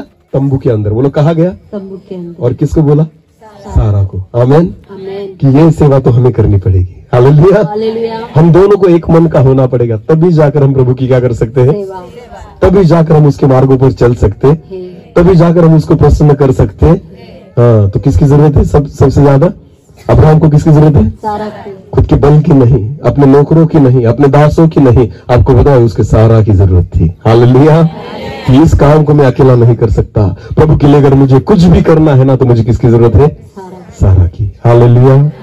बहनों, आपके पति अकेले कुछ नहीं कर सकते, आपकी जरूरत है उनको। आमीन। आमीन। भले कुछ भी हो, मैं आपको कहना चाहता हूं, सारा के समान खुद को बनाइए। हालेलुया। सारा ने परमेश्वर को नहीं देखा, सारा ने दूतों को नहीं देखा, सारा उनको बुलाने के लिए नहीं गई थी, पर सारा ने विश्वास रखा कि मेरा स्वामी, मेरा धनी, मेरा अब्राहम जो मुझे कहता है ना, वो मैं करूंगी। आमीन। हाँ, आपको पता है, उसने दूतों की बातों को नहीं सुना। सारा किसकी बातों को सुन रही है? अब्राहम की। बोलो, किसकी बातों को सुन रही है? हालेलुया। हाँ, तो सारा के पास तंबू में गया, आगे बढ़ो, और कहा 300 मैदा जल्दी से गूंद। हाँ, जल्दी से मैदा गूंद और फुलके बना। फिर अब्राहम गाय बैल की झुंड में दौड़ा और एक कोमल और अच्छा बछड़ा लेकर अपने सेवक को दिया। हाँ? और उसने जल्दी से उसे पकाया। हाँ? तब उसने दूध और दही और बछड़े का मांस जो उसने पकवाया था, हाँ? लेकर उनके आगे परोस दिया। हाँ? और आप पृष्ठ तले उनके पास खड़ा रहा। ओके, जब सारी बातें हो चुकी अब, और सारा ने उसकी मदद की और सारा ने भोजन को तैयार किया, और वचन में लिखा है वो सारा भोजन लेकर अब्राहम ने उनके सामने रख दिया, और वचन में लिखा है अब्राहम जाकर कहाँ खड़ा हुआ? उन लोगों के सामने, वृक्ष के सामने। हालेलुया। वो भोजन कर रहे हैं परमेश्वर के दूत, और अब्राहम उनके सामने खड़ा है। हालेलुया। एक पुरुष की भी बहुत बड़ी जिम्मेदारी है। आमीन। अगर प्रभु ने अगर आपको बनाया है, अगर आपको पुरुष करके तैयार किया है ना, तो खुदा की इच्छा है आप परमेश्वर की उपस्थिति में खड़े रहो। आमीन। हालेलुया। ये बहनों की जिम्मेदारी नहीं है, पहले सबसे पहली जिम्मेदारी किसकी है? पुरुषों की। हालेलुया। क्योंकि एक वचन लिखा गया है, हम वचन को पढ़ेंगे। पहले कुरिन्थियों की पुस्तक उसका 11वां अध्याय। पहले कुरिन्थियों की पुस्तक उसका 11वां अध्याय और वचन 3। उत्पत्ति बाद में फिर निकालेंगे। हाँ, इस वचन फिर रहना। तो पहले कुरिन्थियों उसका 11वां अध्याय वचन 3। हाँ, परंतु मैं चाहता हूँ कि, ध्यान देकर सुनना, पौलुस कहता है परंतु मैं चाहता हूँ कि तुम ये जान लो कि हर एक पुरुष का सिर मसीह है। हर एक पुरुष का सिर कौन है? मसीह है। बोलो, कौन है? हाँ, जितने पुरुष यहाँ पर बैठे हैं, देखो जितने पुरुष यहाँ पर बैठे हैं, उन पुरुष का सिर कौन है? मसीह। हालेलुया। तो पुरुष किसकी अधीनता में रहेगा? मसीह के। शरीर जो है वो किसकी अधीनता में चलता है? मसीह। नहीं, शरीर जो है वो किसकी अधीनता में चलता है? सिर के। बोलो, किसके? सिर के। इधर से काट कर फेंक दो, शरीर जिंदा रहेगा? नहीं। हाथ काट दो, शरीर जिंदा रहेगा? हाँ या नहीं? पैर काट दो, शरीर जिंदा रहेगा? आंख फोड़ दो, शरीर जिंदा रहेगा? हाँ, पर सिर को तोड़ दो, शरीर जिंदा रहेगा? क्योंकि पूरा शरीर किससे चलता है? अरे बोलो, मेरे हाथ कैसे चलते हैं? आपको पता है, कोई पागल हो जाता है तो पत्थर मारने लगता है। बोलो, क्या मारने लगता है? क्योंकि कौन खराब हुआ है? क्योंकि हम बोलते हैं तेरा सिर खराब हुआ है, तेरा सिर घूम गया है। हालेलुया। तो सारा शरीर किसके अनुसार चलता है? सिर के। हालेलुया। हाथों को क्या करना है, पैरों को क्या करना है, मेरे शरीर के बारे में सारे निर्णयों को कौन करता है? सिर। वचन में लिखा है पुरुष का सिर कौन है? मसीह है। बोलो, कौन है? मसीह मतलब यीशु। बोलो, मसीह मतलब। तो पुरुष का सिर कौन है? यीशु। बोलो, कौन है? तो पुरुष ने किसके अनुसार चलना चाहिए? किसके निर्देशानुसार चलना चाहिए? तो मुझे चलाने वाला कौन होना चाहिए? तो खुद की बुद्धि के अनुसार नहीं चलूंगा, मैं यीशु मसीह के अनुसार चलूंगा। आमीन। कोई भी मसीही परिवार तभी आशीषित होगा जब आपका परिवार वचन के अनुसार हो। आमीन। आपके पास पैसे बहुत हो सकते हैं, आपके पास अच्छी नौकरी होगी, आपके पास अच्छी खेती होगी, आपके पास अच्छा व्यवसाय होगा, आपके पास सारी बातें हो सकती है, पर मैं आपको बताना चाहता हूं फिर भी आप आशीषित नहीं हो सकते। पर अगर आपका परिवार वचन के अनुसार हो तो आपका परिवार आशीषित होगा। हालेलुया। लोगों के पास धन दौलत सब कुछ है, फिर भी परिवार में शांति, प्रेम और आनंद नहीं है। बच्चे का एक दूसरे के साथ जमता, पति पत्नी का एक दूसरे के साथ जमता नहीं। इसका कारण है क्योंकि वचन के अनुसार वो परिवार नहीं है। हालेलुया। परिवार की व्यवस्था परमेश्वर के वचन के अनुसार हो। आमीन। इसलिए पुरुष जो है उसका सिर कौन होना चाहिए? यीशु मसीह। बोलो, कौन होना चाहिए? वो खुद नहीं चल सकता, उसको कौन चलाएगा? यीशु। हालेलुया। क्योंकि मस्तिष्क के द्वारा ही, सिर के द्वारा ही शरीर को चलाया जाता है। आमीन। हाँ, फिर एक बार पढ़ना उसी वचन को। परंतु मैं चाहता हूँ कि तुम्हें जान लो, तुम ये जान लो कि हर एक पुरुष का सिर मसीह हर है, पुरुष का सिर मसीह है और स्त्री का सिर पुरुष है। अभी देखो, स्त्री का सिर कौन है? पुरुष। पुरुष है। बोलो कौन है? पुरुष का सिर मसीह है और स्त्री का सिर पुरुष है। बोलो कौन है? पुरुष। पुरुष यानी आपका पति। बोला आपका पति। हालेलुया। वचन में लिखा गया है, अगर आप पुराने नियम को पढ़े, जो कुंवारी लड़कियां थी ना, कुंवारी लड़कियों के लिए ऐसा लिखा गया है, जिनकी शादी नहीं हुई थी, उनको अपने पिता के अधीन रहना था। बोलो किसके अधीन रहना था? और अगर शादी हो गई तो किसके अधीन रहेंगी? पति के। बोलो किसके? क्योंकि स्त्री का सिर कौन है? पुरुष। बोलो कौन है? पुरुष। पति नहीं, कौन? पुरुष। हालेलुया। फिर एक बार पढ़ना उसी पद को पढ़ना। परंतु मैं चाहता हूँ कि तुम जान लो कि हर एक पुरुष का सिर मसीह है, और स्त्री का सिर पुरुष है। स्त्री का सिर पुरुष है। हालेलुया। तो निर्णय कौन करेगा? पुरुष। बोलो कौन करेगा? पुरुष। हालेलुया। हाँ, तुम शरीर हो। बोलो तुम क्या हो? शरीर। हमें चलाने वाला कौन? तुम्हारे परिवार को चलाने वाला कौन होगा? पुरुष। और पुरुष को चलाने वाला कौन होगा? यीशु। आमीन। यीशु पुरुष को चलाएगा और पुरुष स्त्री को। हालेलुया। ये व्यवस्था होनी चाहिए। आमीन। समझ में आ रहा है कुछ? ये सब जिम्मेदारियां हैं जो हमें पूरी करनी है। आमीन। अगर इसमें से कुछ भी गड़बड़ हो गया तो परिवार में गड़बड़ हो जाएगी। हालेलुया। हाँ, तो मसीह जो है वो पुरुष का सिर है और पुरुष जो है वो स्त्री का सिर है। आमीन। तो स्त्री जो है वो किसकी अधीनता में चलेगी? पुरुष की। आमीन। हाँ, पुरुष की अधीनता में। हालेलुया। तो ये व्यवस्था जो है वो आपके जीवन में होनी चाहिए। आमीन। हाँ, आपको पता है अब्राहम जो था वो आगे जा रहा था। अब्राहम खड़ा था किसके सामने? परमेश्वर की उपस्थिति के सामने। वो खाना खाने बैठे दिव्य दूत, और वहां पर अब्राहम उनके सामने क्या है? खड़ा है। अब सारा थी वहां पर? नहीं, सारा वहां पर खड़ी नहीं है। आपको पता है केवल अब्राहम उस परमेश्वर की उपस्थिति में खड़ा है। भाइयों, ये हमारी जिम्मेदारी है कि हर वक्त हम परमेश्वर की हुजूरी में रहे। आमीन। हम परमेश्वर के सम्मुख खड़े रहे, क्योंकि हमारा सिर मसीह है। आमीन। हमें उससे सुनना होगा, उसके वचनों की ओर कानों को लगाना होगा। आमीन। इयोब पता है ना आपको? इयोब की सारी संपत्ति चली गई। इयोब के पास जितने जानवर थे सब मर गए। इयोब के सारे लड़के और बच्चियां सब मर गई, कुछ नहीं बचा उसके पास। उसकी पत्नी थी। बोलो कौन थी? पत्नी थी। पर आपको पता है उसकी पत्नी उसको क्या कहती थी? इयोब को, अरे क्यों अब तक जिंदा है? क्या कहती थी? हाँ, एक काम कर, परमेश्वर को श्राप दे और मर जा। बोलो क्या कर? उसने सुना अपनी पत्नी का? नहीं। वो क्या कहता है पता है आपको? तू मूर्ख स्त्रियों के समान बोलती है। क्या कहता है वो? मूर्ख स्त्रियों के समान बोलती है। परमेश्वर से हमें क्या केवल सुख ही लेने चाहिए, तो दुख नहीं लेने चाहिए। जो खुदा ने दिया और उसने लिया, धन्य उसका नाम। आमीन। उसने अपनी पत्नी की बातों के बारे में ध्यान नहीं दिया। उसने किसकी ओर ध्यान रखा? परमेश्वर की ओर। आमीन। ये पुरुष का काम है। हालेलुया। ये किसका काम है? अगर परमेश्वर एक पुरुष के द्वारा बात करता है, पुरुष से बात करता है ना, तो पूरी रीति से परमेश्वर पर निर्भर होता है। आमीन। और स्त्री का काम है वो अपने पति की अधीनता में रहे। आमीन। हाँ, पढ़ना उसी वचन को अभी उत्पत्ति में पढ़ेंगे फिर एक बार। उन्होंने उससे पूछा, उसके पहले वचन को पद को पढ़ेंगे।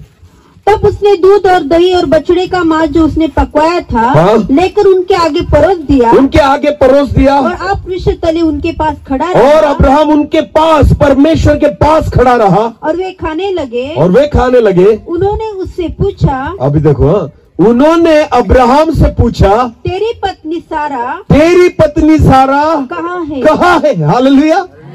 ध्यान देकर सुनो। परमेश्वर के दूत अब्राहम को देख रहे हैं। परमेश्वर अब्राहम को देख रहा है कि इसने मुझे बुलाया, इसने हमें घर पर बुलाया, इसने सारी चीजें की, ये सब कुछ हमारे कर रहा है। पर जब ये सब बातें वो देख रहे थे ना, उनके मन में एक ही विचार आया और उन्होंने सवाल किया, तेरी पत्नी सारा कहाँ है? परमेश्वर आज आपको भी वही पूछता है। अगर आपका पति सेवा में है, अगर आपका पति आत्मिक जीवन में चलता है, तो परमेश्वर हर एक उस मनुष्य से, उस पुरुष से यही सवाल को पूछता है, तेरी पत्नी सारा कहाँ है? हालेलुया। इस सेवा में उसका योगदान कहाँ है? जो तू मेरे सामने खड़ा है, तेरी पत्नी सारा कहा। इसका मतलब उनकी भी इच्छा थी कि सारा भी किसके साथ खड़ी रहे? अब्राहम के साथ। बोलो किसके साथ खड़ी रहे? अब्राहम के साथ। परमेश्वर के सामने कौन खड़ी रहे? सारा भी किसके साथ? अब्राहम के साथ। इसलिए परमेश्वर ने क्या प्रश्न पूछा? तेरी पत्नी सारा कहाँ है? हालेलुया। परमेश्वर के सामने खड़ी रहो, वो भी उसकी इच्छा है कि दोनों पति पत्नी, आपको पता है वचन में लिखा है, आदम कहता है अभी मनुष्य एक नहीं, स्त्री और पुरुष अलग नहीं, वरन वो दोनों एक देह हो जाएंगे। बोलो क्या हो जाएंगे? एक देह हो जाएंगे। आमेन। तो आपकी अलग अलग पहचान नहीं, आपकी पहचान कैसी होगी? एक ही होगी। हालेलुया। जो आपकी पति की पहचान है वही किसकी पहचान होगी? पत्नी की। आमेन। आपको परमेश्वर अलग अलग नहीं देखता, आपको खुदा एक ही देखता है। हालेलुया।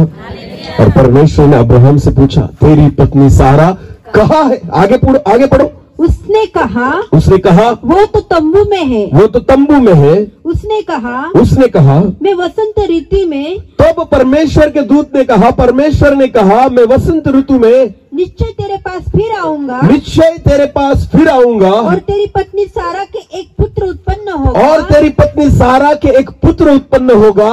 सारा तंबू के द्वार पर जो अब्राहम के पीछे था। देखो सारा कहाँ पर खड़ी है? देखो वचन में लिखा है तब सारा तंबू के द्वार पर जो अब्राहम के पीछे था सुन रही थी। हालेलुया। सारा सामने नहीं आई पर सारा सुन रही थी। बोलो सारा खुद को सामने नहीं लेकर आई पर सारा क्या कर रही थी? सुन रही थी। हालेलुया। क्यों पता है आपको? मैं अब्राहम के सामने भी नहीं आ सकती, परमेश्वर के भी सामने शायद मैं नहीं आ सकती, पर मैं परमेश्वर को क्या कर रही हूँ? उसके जीवन में एक अधीनता थी। हालेलुया। वो अब्राहम के पीछे से, दरवाजे के बाहर से, पीछे से वो क्या कर रही थी? सुन रही थी। आमेन। वचन में लिखा गया है, जिस वचन को हमने पढ़ा था पहले पतरस में, वहां पर क्या लिखा गया है? तुम्हारी शोभा जो है, तुम्हारा श्रृंगार जो है, वो किसके द्वारा तुम्हें करना है? नम्रता। बोलो कैसा? नम्रता। हालेलुया। जो नम्रता है ना, उससे तुम्हारी अविनाशी शोभा बढ़े। आमेन। हाँ, अहंकार नहीं। मैं अच्छी दिखती हूँ इसलिए लोग देखे। सारा कहाँ पर खड़ी है? अब्राहम के पीछे, द्वार के पीछे, अब्राहम के पीछे, वहां पर सारा खड़ी थी। पर सुन किसको रही थी? परमेश्वर के वचनों को। आमेन। उसकी कान किसकी ओर थे? परमेश्वर की वचनों की ओर। आमेन। बहनों, खुदा की इच्छा है, सिर तो अब्राहम है, सिर से परमेश्वर बात करेगा, पर आपको पता है आपको भी क्या करना होगा? सुनना होगा। बोलो क्या करना होगा? परमेश्वर के वचनों को हमें भी क्या करना होगा? सुनना होगा। ये आपकी जिम्मेदारी है। आमेन। तब जाकर आप परमेश्वर की योजनाओं को आपके जीवन में और आपके परिवार में पूरी करोगे। हालेलुया। परमेश्वर की इच्छा। इसलिए देखो, मिला तो परमेश्वर अब्राहम से था। बोलो किससे था? पर बातें किसके बारे में कर रहा है? सारा के बारे में। बोलो बातें किसके बारे में कर रहा है? अरे सामने कौन खड़ा है? अब्राहम। बातें किसके बारे में हो रही है? और सारा कहाँ है? दरवाजे के पीछे। हालेलुया। फर्क नहीं पड़ता कि आप सामने हो या पीछे, बिल्कुल नहीं। परमेश्वर आपको जानता है। अगर आप अधीनता में हो तो परमेश्वर आपको, खुदा केवल अब्राहम को नहीं पहचानता, परमेश्वर किसको भी पहचानता है। भले सारा आगे न आए, भले सारा जमाने को न दिखे, भले सारा लोगों को न दिखे, भले सारा जगत को न दिखे, पर सारा परमेश्वर को दिख रही है। हालेलुया। हालेलुया। हमारा देखना दिखावटी न हो। हालेलुया। हमारा श्रृंगार दिखावटी न हो, हमारी धार्मिकता दिखावटी, हमारा आत्मिक जीवन दिखावटी न हो। हालेलुया। एक गुप्त मनुष्यत्व जो परमेश्वर को भाता है। आमेन। दिखावटी आत्मिक जीवन कोई काम का नहीं। हालेलुया। जैसे मेरी पत्नी ने यहां पर एक उदाहरण दिया था, जब हम चर्च में आते हैं, मीटिंग में आते हैं, तो हमारा पहराव जो होता है अच्छा होता है। हालेलुया। और हम शादी में गए तो नहीं, जैसे आप एक सुंदर या सादे तौर पर आप जैसे मीटिंग में आते हो, वैसे हम अगर किसी फंक्शन में गए तो अलग होता है ना, हमारा मेकअप भी अलग होता है। और अगर कहीं बाहर घूमने निकल गए तो और अलग होता है। तो लोग भी नहीं पहचानते, खुद का पति भी नहीं पहचानता है मेरी पत्नी है ऐसा। क्यों? क्योंकि वहां देखने वाला कोई नहीं है। गोवा निकल जाओ, गोवा, बोलो कहाँ? गोवा घूमने के लिए, तो हम भी गोवा वाले हो जाते हैं। बोलो कैसे हो जाते हैं? गोवा वाले। मीटिंग में रहेंगे तो वैसे नहीं रहेंगे, पर गोवा निकल गए तो गोवा वाले बन जाएंगे। ये दिखावटी है। बोलो ये क्या है? हम आत्मिक जीवन में भी दिखावा करते हैं कि मैं धर्मी हूं। हालेलुया। और धर्मी किस रीति से? दिखने से। बोलो किससे? दिखने से। ये मेरी दिखावट है जो हम लोगों को दिखाते हैं कि मैं धर्मी हूं। आपको पता है परमेश्वर आपको बाहरी रूप से देखता, बाहरी तौर से देखता, वो आपके अंदर के मनुष्यत्व को देखता है। आमीन, आमीन। अगर आप अच्छे हो ना तो बाहर से नहीं, आप अंदर से अच्छे हो। हालेलुया। अगर आप सुंदर हो ना तो आप बाहर से नहीं, आप अंदर से सुंदर हो। आमीन। कोई व्यक्ति सुंदर दिखता है पर होता, दिखता है पर होता। उत्पत्ति की पुस्तक उसका 3रा अध्याय वचन 6 को पढ़ेंगे। उत्पत्ति की पुस्तक उसका 3रा अध्याय।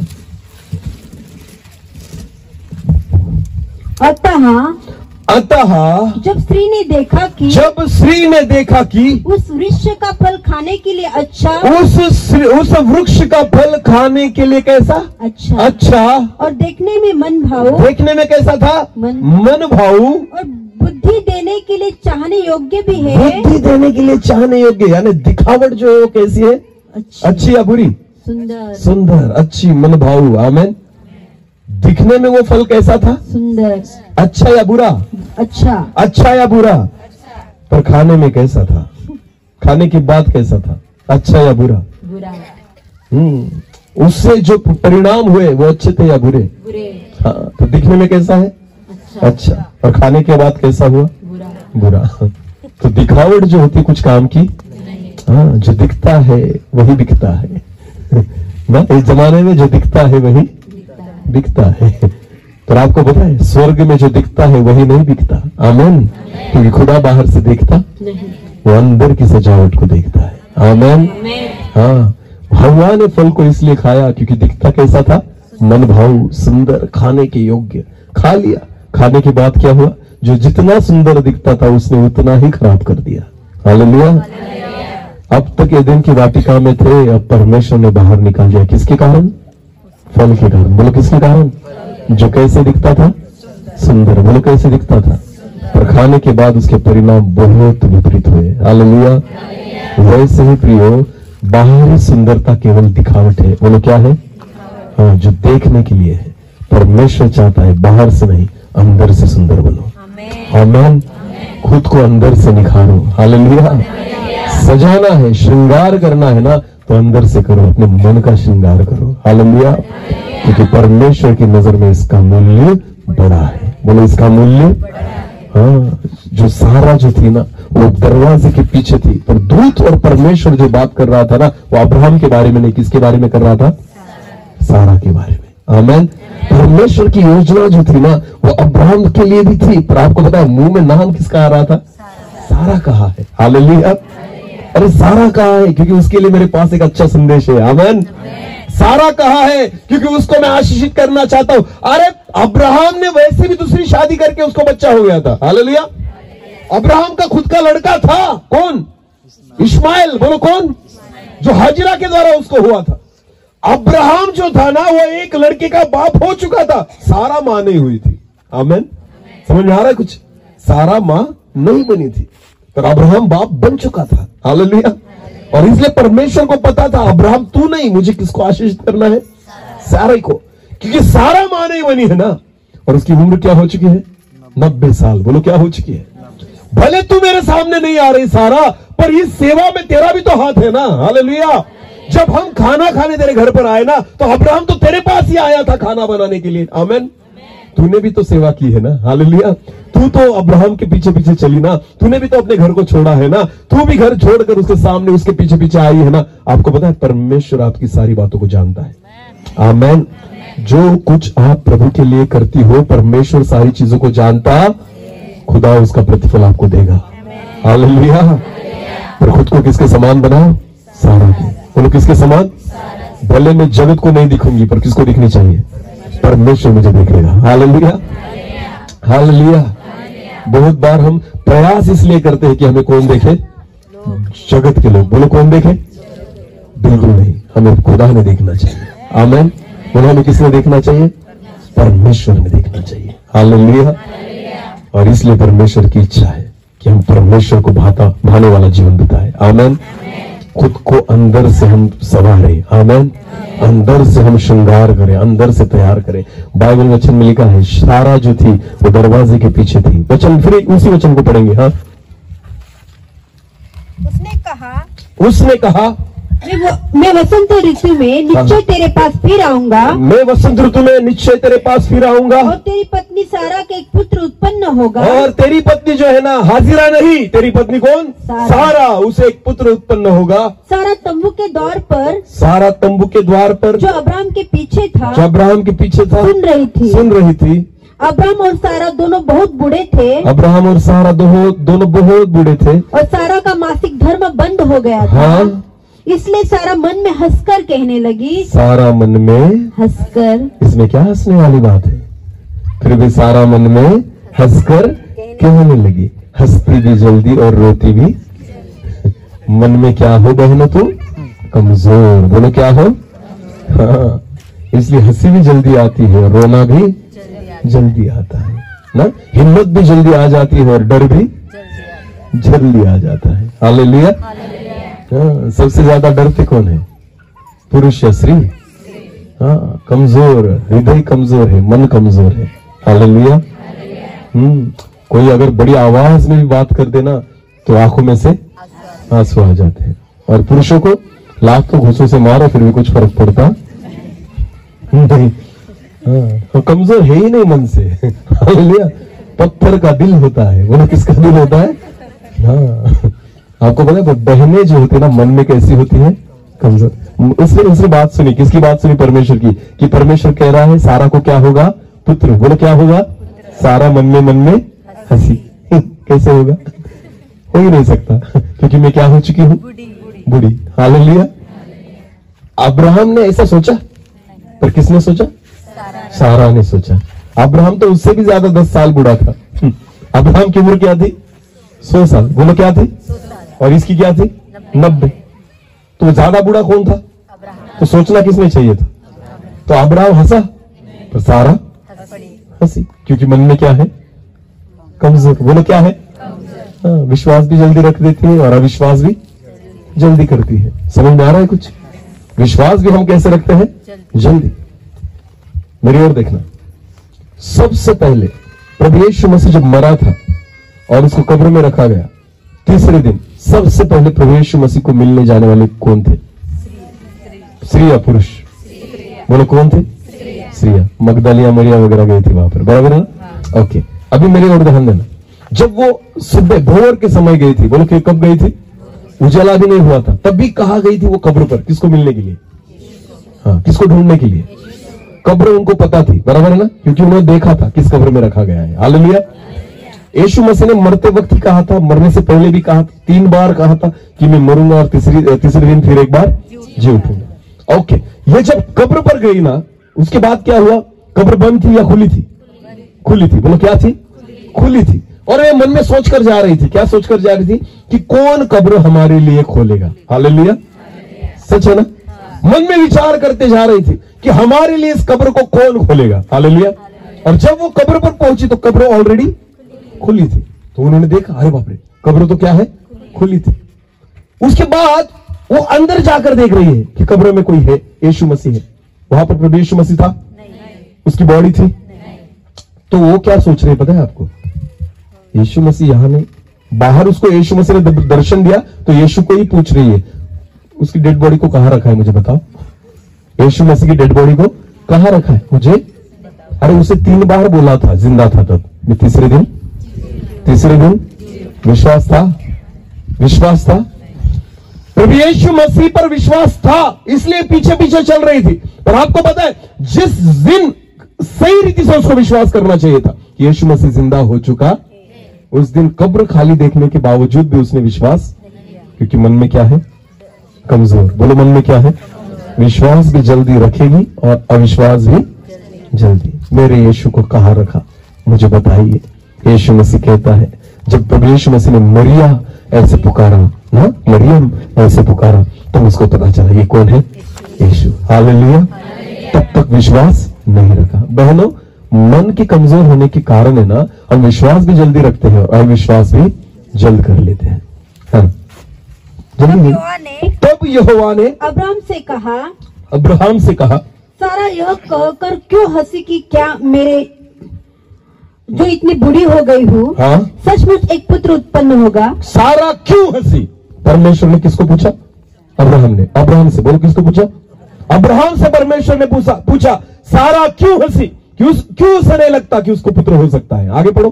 क्या यहोवा के लिए कोई काम कठिन है? क्या परमेश्वर यहोवा के लिए कोई काम कठिन है? नियत समय में अर्थात वसंत ऋतु में मैं तेरे पास फिर आऊंगा और सारा के पुत्र उत्पन्न होगा। और तब सारा को पुत्र उत्पन्न होगा। तब सारा डर के मारे, तब सारा बोला अभी क्या कर गई? डर गई। बोला अभी क्या कर गई? पहले विश्वास रखती थी, फिर अविश्वास में उतर गई, अभी क्या करने लगी? डर गई। सारा डर के मारे यह कहकर मुकर गई। मुकर गई इसका मतलब क्या होता है? पलट गई। बोलो क्या? पलट गई। मैं तो ऐसे बोली, अब भी तो बोली थी, फिर भी कहती मैंने ऐसा बोला। मैडम मैंने ऐसा बोला ही नहीं। हालेलुया। समझने वाले को इशारा काफी है। क्या मुझे नहीं पता था, सारे वचन इधर ही आएंगे। हालेलुया। अरे बहनों, बोली तो थी, मुकर गई। मैं ऐसी बोली नहीं, मैंने तो ऐसा कभी कहा ही नहीं। अरे परमेश्वर ने सुना तूने क्या बोला था। हालेलुया। मन की कमजोरी। बोलो मन की। हाँ, डर गई। बोलो क्या कर गई? डर गई। हालेलुया। आपको पता, मन स्थिर नहीं रहता, बदल जाता है, तुरंत बदल जाता है। अभी था, बाद में बदल गया। अब भी स्थिर था, फिर बदल गया। जैसी परिस्थितियां बदलती है, हमारा मन भी, हमारे विचार भी, हमारा विश्वास भी बदलता है। बहनों, इसलिए अपने मन की ओर ध्यान दो। आमीन। और इसलिए तुम्हें कमजोर कहा गया है। बोलो क्या कहा गया है? शारीरिक रीति से नहीं, पर मानसिक रीति से, मन की रीति से। हालेलुया। आत्मिकता में भी अगर आप बढ़ जाओ ना तो स्ट्रांग हो जाएंगे। आमीन। आपको कोई हिला नहीं पाएगा। पर मन जो है वो क्या है? कमजोर। बोलो मन जो है वो क्या है? और इसलिए सारा जो थी ना, कहीं बात से मुकर गई। हाँ, फिर उसी वचन को पढ़ना। हाँ। तब सारा डर के मारे यह कहकर मुकर गई। सारा डर के मारे यह कहकर मुकर गई, मैं नहीं हंसी। अरे तू हंसी, क्योंकि वचन में लिखा है वो कैसे हंसी थी? मन में हंसी। बोलो कैसे हंसी थी? मन में हंसी। और परमेश्वर किसको देखता है? मन को ही देखता है। सारा कहाँ हंसी थी? मन में। बाहर में हंसी थी वो। हालेलुया। वो मन में हंसी थी। और वो कहती परमेश्वर से, मैं नहीं हंसी। अरे तू हंसी इसलिए फंसी। हालेलुया। भले तू बाहर से नहीं हंसी, तू कहाँ से हंसी थी? मन से हंसी थी। ये मन जो है ना, वो मन बहुत संभाले रखना। वचन में लिखा है सबसे अधिक अपने मन की रक्षा कर, क्योंकि जीवन का मूल स्रोत वही है। हालेलुया। सबसे अधिक किसकी रक्षा कर? अपने मन की रक्षा कर। घर में अगर सोना अगर आपके पास है तो आप उसको कैसे रखते हो? संभाल के रखते हो, उसकी रक्षा करते हो। कोई छुएगा नहीं, कोई उस तक जाएगा नहीं, ऐसे रखा जाता है। आमीन। वैसे सबसे अधिक परमेश्वर का वचन कहता है सोने से भी अधिक किसकी रक्षा कर? किसके मन की? अपने मन की। हालेलुया। मेरे मन तक कोई दूसरा पहुंचने न पाए। हालेलुया। ऐरा गहरा कोई भी आएगा, मन तक नहीं आना चाहिए। समझ में आ रहा है? कुछ समझ में आ रहा है? बहनों, ये बहुत बड़ी बात है जो आज परमेश्वर आपसे बात कर रहा है। मुझ तक कोई पहुंच जाए चलेगा, मेरे मन तक किसी को नहीं पहुंचने देना। आमीन। क्योंकि सारी बातों की शुरुआत कहां से होती है? शरीर से नहीं होती। बोलो कहां से होती है? मन से होती है। हालेलुया।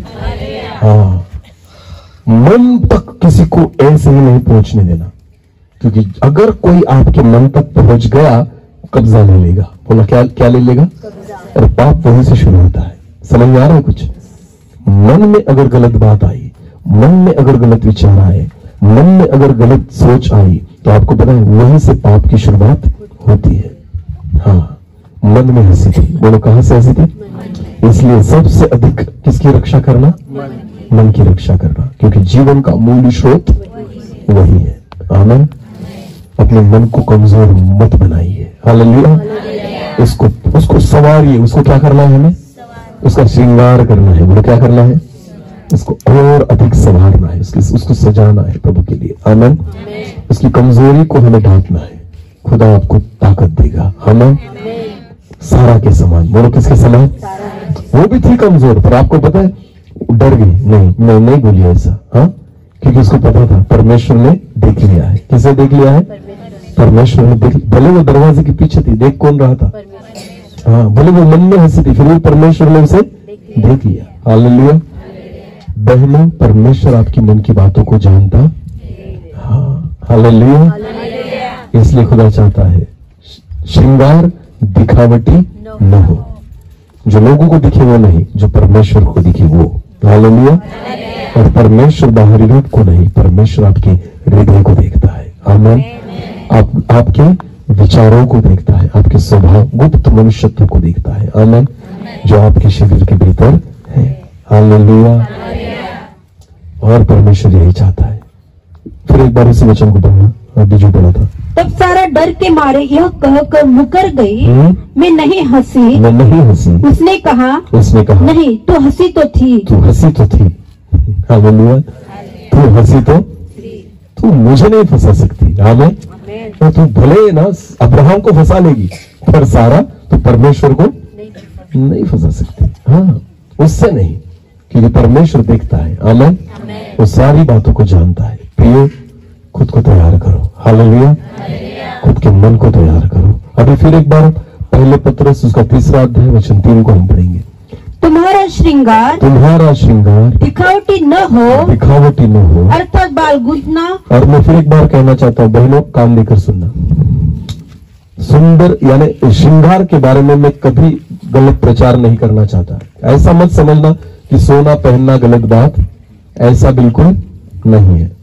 जो जेवर आप पहनती हो वो पहनना गलत बात नहीं है। कान में अगर आपने पहना है, नाक में कुछ पहना है, गले में कुछ पहना है, ये बिल्कुल गलत नहीं है। पर परमेश्वर का वचन कहता है तुम्हारा श्रृंगार दिखावटी न हो। ये जो है ना, वो शायद तुम्हें अच्छा लगता है तुम करो, पर अगर परमेश्वर को दिखाना है ना, तो ये कुछ काम का, उसके लिए जो काम का है ना, उसकी ओर ध्यान लगाओ। आमीन। हालेलुया। उस श्रृंगार की ओर अपने मन को लगाओ। आमीन। हाँ, अगर कान में बाली पहननी है तो आप उसको छिदवा लेते हो, इतनी तकलीफ आप सहन करते हो, खून निकल आता है, फिर भी चलेगा, पर मैं यहाँ पर मैं जेवर पहनूंगी। अगर इतनी आपकी तैयारी है ना शरीर के लिए, शरीर के श्रृंगार के लिए, तो आत्मा के श्रृंगार के लिए भी कुछ ना कुछ सहन करो। आमीन। सहन करना सीखो। हालेलुया। कष्ट उठाना सीखो परमेश्वर के लिए। मैं आपको कहना चाहता हूँ, अंदर से भी सुंदर दिखने लग जाओगे। आमीन। हाँ, फिर एक बार, तुम्हारा श्रृंगार दिखावटी न हो, अर्थात बाल गूंथना, और सोने के गहने, या भांति भांति के कपड़े पहनना, वरन तुम्हारा छिपा हुआ और गुप्त मनुष्यत्व, नम्रता और मन की दीनता की अविनाशी सजावट से, नम्रता और फिर एक बार, नम्रता और मन की दीनता की अविनाशी सजावट से सुसज्जित रहे। क्योंकि परमेश्वर की दृष्टि में इसका मूल्य बड़ा है। आमीन। आखिर में एक उदाहरण दूंगा और मैं समाप्त करूंगा। एक वचन को निकालेंगे, रूत की पुस्तक निकाले, रूत उसका पहला अध्याय, रूत उसका पहला अध्याय और वचन 15 से लेकर आगे, 15 से 17 तक। हाँ। तब उसने कहा, अभी ध्यान देकर सुनना, रूत के बारे में इस वचन में कहा है। देखो, रूत जो थी वो नामी की बहू थी ना, नामी की ना, हाँ, नौमी उसकी बहू थी। और नौमी के दोनों पुत्र मर चुके थे और उसकी 2 बहुएं थी, उसमें एक रूत भी थी, और ये विधवा हो चुकी थी रूत। फिर नौमी ने कहा अपनी दोनों बहुओं से, तुम एक काम करना, तुम अभी जवान हो, मेरे पीछे क्यों आती हो, मैं अपने देश में जा रही हूं, तुम एक काम करना, मुझे छोड़कर निकल जाओ और दूसरा पति ढूंढ लो और शादी कर लो, क्योंकि अभी तुम जवान हो। दोनों बहुओं को नौमी ने ऐसे कहा, पर पहली जो बहू थी वो छोड़कर निकल गई उसको मिलकर निकल गई, पर रूथ जो थी वो नहीं गई। और जब रूथ के बारे में उसने कहा, पढ़ना अभी इस वचन। तब उसने कहा देख तेरी जेठानी तो अपने लोगों और अपने देवता के पास लौट गई मेरी बड़ी बहू तो अपने लोगों के पास और अपने देवताओं के पास लौट गई है, इसलिए तू अपनी जेठानी के पीछे लौट जा, तू भी निकल जा। रूथ बोली तू मुझसे यह विनती न कर, हे सासू माँ, तू मुझसे ये विनती मत कर कि मुझे त्याग या छोड़कर लौट जा, कि मुझे त्याग कर या छोड़कर निकल जा। देखो क्या रूथ के बारे में सीखने जैसा है। आमीन। हाँ, पति मर गया है पर किसको नहीं छोड़ रही है? सास को। या तो पति जिंदा होता है फिर भी किसको छोड़ देते हैं?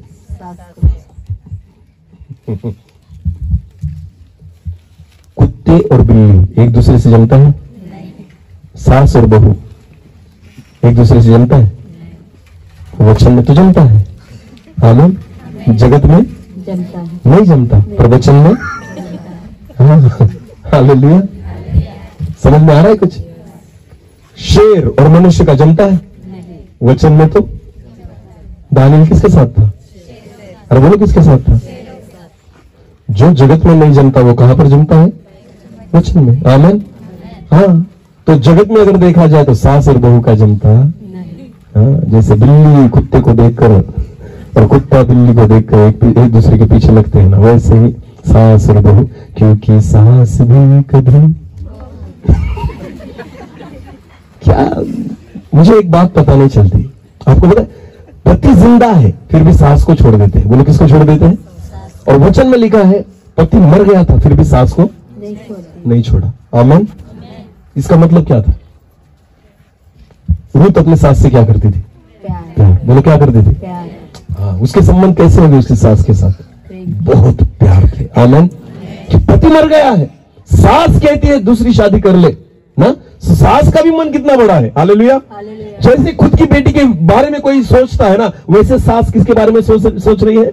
नौमी रूथ के बारे में, कि बेटा तू जा, क्योंकि तू जवान है, जाकर दूसरी क्या कर? शादी कर ले। एक माँ के समान सास अपने बहू के बारे में सोचती है। सीखो कुछ बहनों, सीखो कुछ। आपको पता है बहनों, एक बात ध्यान देकर सुनना, बहू को कभी ससुर तंग नहीं करता। समझ में आ रहा है? अगर जगत में आपने देखा हो तो बहू को तकलीफ देने वाली कौन होती है? सास। और सास को तकलीफ देने वाली कौन होती है? पुरुष जो है ना वो नहीं, स्त्री ही स्त्री को क्या करती है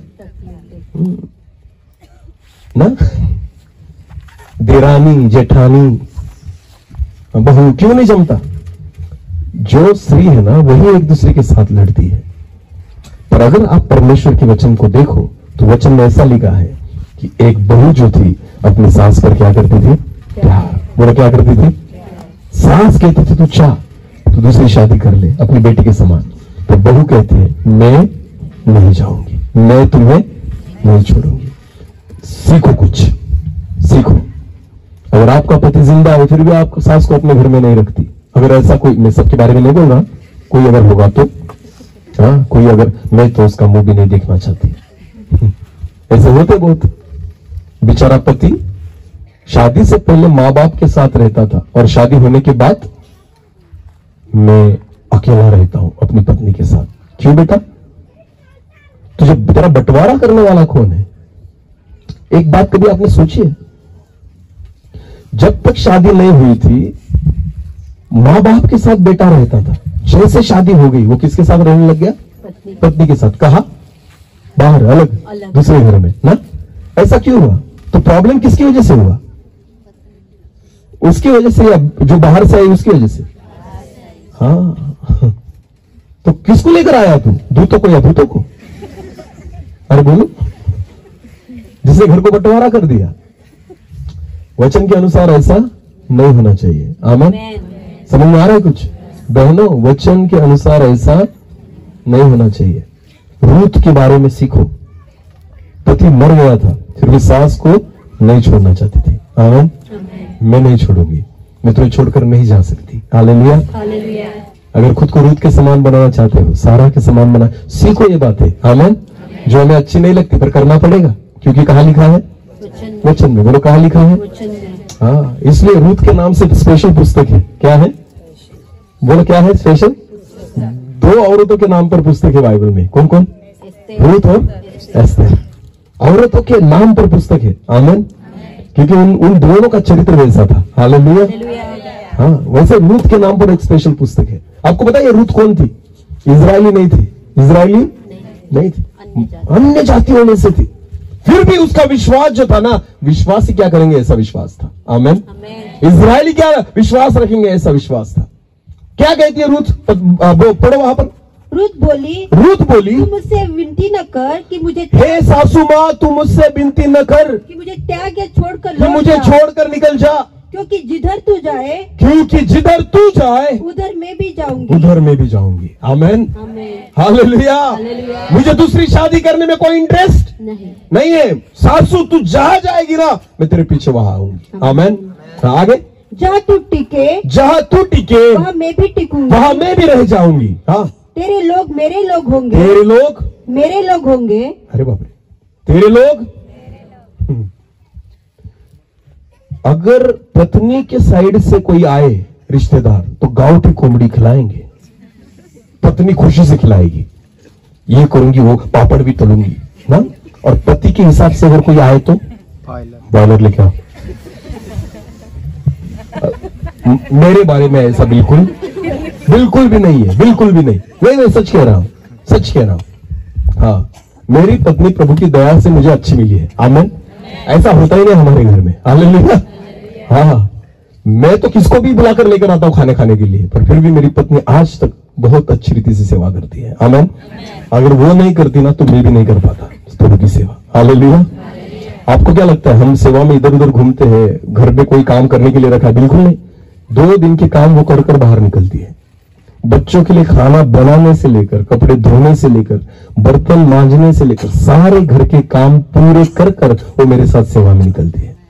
जब हम रात को घर लौटते हैं, वो 5:30 बजे उठती है सुबह। हम रात को 2-2, 1-1 बजे घर पर पहुंचते हैं। फिर वो भोर में उठकर 5:30 बजे उठकर उसके काम शुरू हो जाते हैं। दिन भर वो काम खत्म करने के बाद, आपको पता है हमारे घर में कितने टिफिन बनते हैं? एक मेरी बेटी के लिए, दूसरा मेरे बेटे के लिए, तीसरा हम दोनों के लिए, और चौथा मेरी मम्मी के लिए।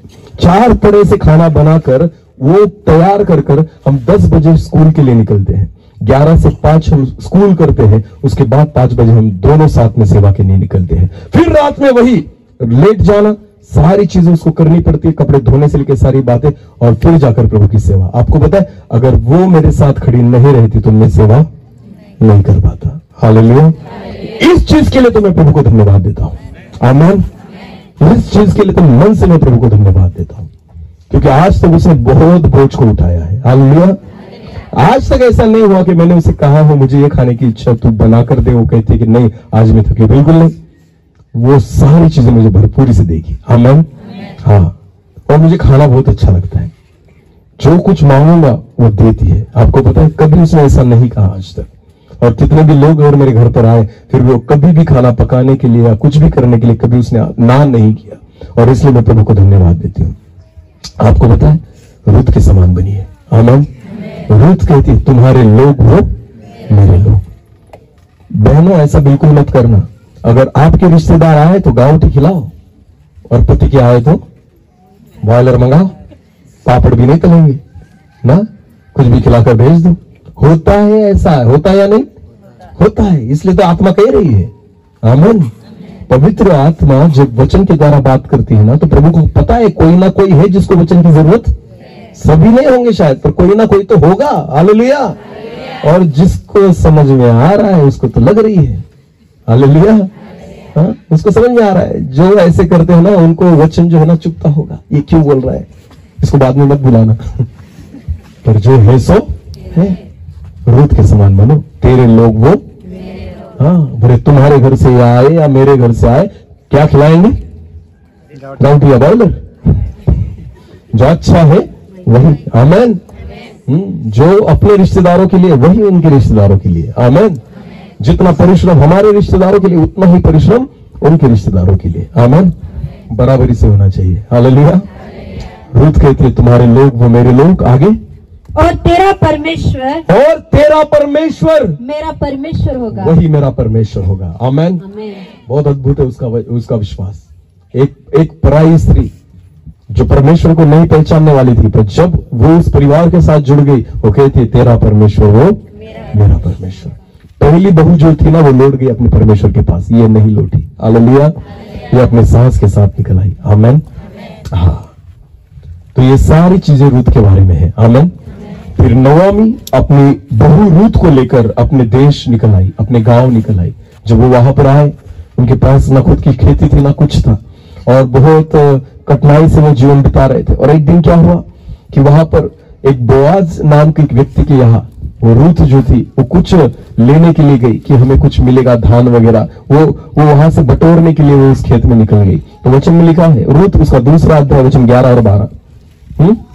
बोआज ने उत्तर दिया, जब बोआज ने उस रूत को उस अपने खेत में देखा, तो वचन में लिखा है, बोआज ने उस रूत को उत्तर दिया, जो कुछ तूने पति की मृत्यु के बाद अपनी सास से किया है। देखो बोआज रूत से क्या कहता है, जो कुछ तूने अपने मृत्यु के बाद अपनी सास से किया है, और तू किस प्रकार अपने माता पिता और जन्मभूमि को छोड़कर हाँ? ऐसे लोगों में आई है, हाँ? जिनको तू पहले न जानती थी। हाँ? यह सब मुझे विस्तार के साथ बताया गया है। आमेन। रूत के बारे में बोआज को क्या बताया गया था? सुंदर है ऐसा बताया गया था, दिखने में अच्छी है ऐसा बताया गया था? नहीं, उसको क्या बताया गया था कि पति मरने के बाद भी ये अपने सास पर क्या करती है? प्रेम करती है। आमेन। अपने सारे सब कुछ छोड़कर वो किसके साथ निकल आई है? अपनी सास के साथ। अच्छी बातों को बताया गया था। हालेलुया। बोआज ने जो था ना, रूत को देखा भी नहीं था, पर उसके बारे में सुना था, अच्छी बातों को सुना था, उसके स्वभाव के बारे में, उसके चरित्र के बारे में सुना था। आमेन। परमेश्वर आपके बारे में यही सुनना चाहता है। हालेलुया। बाहरी रूप के बारे में नहीं सुनना चाहता खुदा, परमेश्वर आपके आंतरिक मनुष्यत्व के बारे में सुनना चाहता है। आमेन। हमारी गवाही हमारे दिखने के बारे में नहीं, हमारी गवाही हमारे आत्मिक जीवन के बारे में होनी चाहिए। आमेन। हमारे स्वभाव के बारे में होनी चाहिए, हमारे चाल चलन के बारे में होनी चाहिए। हालेलुया। रूत विधवा थी, पर फिर भी उसके बारे में पूरे गांव में अच्छी गवाही थी कि तू अपने पति के मरने के बाद भी वो अपने सास के साथ जुड़ी रही। आमेन। पढ़ना उसी वचन को, जो कुछ तूने 11 और 12 वचन। बोआज ने उत्तर दिया, हाँ? जो कुछ तूने पति की मृत्यु के बाद अपनी सास से किया है, हाँ? और तू किस प्रकार अपने माता पिता और जन्मभूमि को छोड़कर ऐसे लोगों में आई है, हाँ? जिनको तू पहले न जानती थी। हाँ? यह सब मुझे विस्तार के साथ बताया गया है। अरे लोगों ने बताया है तेरे बारे में। हालेलुया। तेरी गवाही को मैंने सुना है लोगों के द्वारा कि तूने बहुत अच्छा काम किया है। आमेन। यहोवा तेरे कार्य का फल दे, और परमेश्वर यहोवा तुझे इस कार्य का फल दे, और इज़राइल का परमेश्वर यहोवा, और इज़राइल का परमेश्वर यहोवा, जिसके पंखों तले तू शरण लेने आई है, जिसके पंखों तले तू शरण लेने आई है, तुझे पूरा बदला दे, तुझे उसका पूरा बदला दे। आमेन। क्योंकि तूने जो किया है वो परमेश्वर की नजर में बड़ा है। हालेलुया। वचन में लिखा है, क्योंकि परमेश्वर की नजर में इसका मूल्य बड़ा है। आमेन। आपके चरित्र अगर अच्छे हो, आपके स्वभाव अगर अच्छे हो, अगर आप वचन के अनुसार जीवन बिताने वाले हो, तो वचन में लिखा है परमेश्वर की नजर में इसका मूल्य बड़ा है। अगर आपकी सजावट बाहर से दिखने वाली नहीं, अंदर से सजावट खुद को करते हो, श्रृंगार करते हो, खुद को संवारते हो अंदर से, तो परमेश्वर की नजर में इसका मूल्य बड़ा है। हालेलुया। तो बहनों, खुद को श्रृंगार करो, खुद को सजाओ। कहां से? अंदर से। आमेन। अपने मन को सजाओ, तैयार करो, जितना हो सकता है खुद को अच्छी रीति से तैयार करो। आमेन। क्योंकि कमजोरी कहां पर है? मन में। बोलो, कमजोरी कहां पर है? हाँ, उस कमजोरी को हमें मिटाना है। हालेलुया। खुद के मन को तैयार करो, आंतरिक रूप से खुद को सजाना है। हालेलुया। जितनी बहनें यहाँ पर बैठी है उनको एक चीज पता होगी शायद, जो जवान लड़कियां यहाँ पर है। मेकअप बॉक्स पता है आपको? मेकअप बॉक्स किसे कहते हैं? छोटा सा बॉक्स होता है ना, इतना इतना, कहां पर लेकर जा सकते हैं, बराबर है ना? हाँ। तो जब जो लड़कियां होती है मेकअप बॉक्स क्या, मेरी बच्ची है छोटी ना, 5वीं में है, उसके पास भी मेकअप बॉक्स रहता है हमेशा। हम जब ट्रैवलिंग करते हैं ना, हम पीछे भी अभी मनाली गए थे, तो मनाली जब हम जा रहे थे, ट्रेन में जा रहे थे जब, तो वो ऊपर सोई थी। आपको पता है वो रात को ऊपर सोती थी, पर जब सुबह उतरती थी ना, ऐसा लगता था नहा धो के तैयारी करके उतरी है। हाँ सच में, हम जब उसको देखते थे हम कहते ये कैसे हुआ, क्योंकि मेकअप बॉक्स लेकर जाती थी वहां पे, और जब सुबह उठती बिठती थी ना सारा कुछ ऊपर करके पूरा मेकअप करके नीचे उतरती थी, तो रात को सोई थी ऐसा लगता ही नहीं था। हालेलुया, जैसे नहाकर बैठी इतनी सुंदर अच्छी रीति से वहां से नीचे, क्योंकि साथ में क्या था समझ में आ रहा है, मेकअप बॉक्स किसे कहते हैं। हालेलुया। तो जितनी बहनें यहाँ पर हैं, जितनी जवान लड़कियां यहाँ पर है, तो मेकअप बॉक्स उनके साथ रहता है। अगर धूप आ जाए, थोड़ा पसीना निकले, तो वो क्या करती है उसमें से टचअप करती है। बोलो क्या करती है, टचअप। उसमें एक ऐसा स्पंज होता है, ऐसा ऐसा ऐसा ऐसा ऐसा ना, छोटा सा उसमें आईना होता है, वो देखती है। बाकी किसी को कुछ नहीं दिखाई देगा, इनको बराबर दिखाई देता है उसमें। हाँ, वो किसी में भी देख सकती है। हालेलुया। नहीं कुछ तो मोबाइल में देखेगी खुद को, पर टचअप करेगी। आमीन।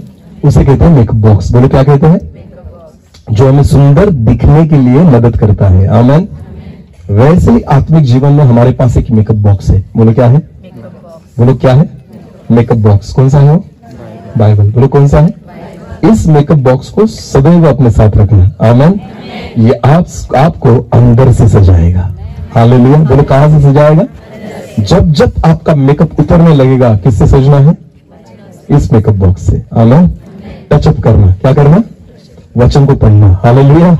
जब जब आप वचन को पढ़ेंगे ना, ये आपके मन को और सुंदर बनाएगा। हालेलुया। और निखारेगा। परमेश्वर की नजर में आप और अच्छे दिखने लग जाओगे। आमीन।